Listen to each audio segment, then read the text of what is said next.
នារសៀលថ្ងៃទី14ខែកក្កដាឆ្នាំ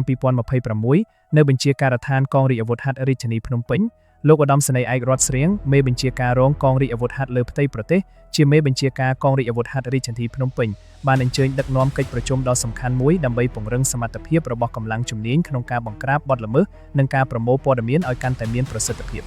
ក្នុងឱកាសនោះលោកឧត្តមសេនីយ៍ឯករដ្ឋស្រៀងបានមានប្រសាសន៍ណែនាំនិងរំលឹកយ៉ាងម៉ឺងម៉ាត់អំពីវិន័យសណ្ដាប់ធ្នាប់និងក្រមសីលធម៌ការងាររបស់កងកម្លាំងព្រមទាំងបានសង្កត់ធ្ងន់លើសារៈសំខាន់នៃការបន្តពង្រឹងតួនាទីនិងភារកិច្ចស្នូលរបស់កងរាជអាវុធហត្ថក្នុងការបង្ការបង្ក្រាបនិងសង្គ្រោះដើម្បីធានាសន្តិសុខសុវត្ថិភាពនិងសណ្ដាប់ធ្នាប់សាធារណៈជូនប្រជាពលរដ្ឋការពង្រឹងជំនាញទាំងនេះគឺជាកត្តាចាំបាច់ក្នុងការទប់ស្កាត់និងដោះស្រាយរាល់បទល្មើសគ្រប់ប្រភេទប្រកបដោយប្រសិទ្ធភាពខ្ពស់កិច្ចប្រជុំនេះក៏បានពិភាក្សាលម្អិតអំពីយុទ្ធសាស្ត្រនិងបច្ចេកទេសថ្មីៗក្នុងការប្រមូលនិងវិភាគព័ត៌មានសន្តិសុខដើម្បីឆ្លើយតបទៅនឹងការវិវត្តនៃបទល្មើសនានាលោកឧត្តមសេនីយ៍ឯកបានជំរុញឲ្យកងកម្លាំងទាំងអស់បង្កើនការយកចិត្តទុកដាក់លើការងារស៊ើបអង្កេតនិងការប្រើប្រាស់បច្ចេកវិទ្យាទំនើប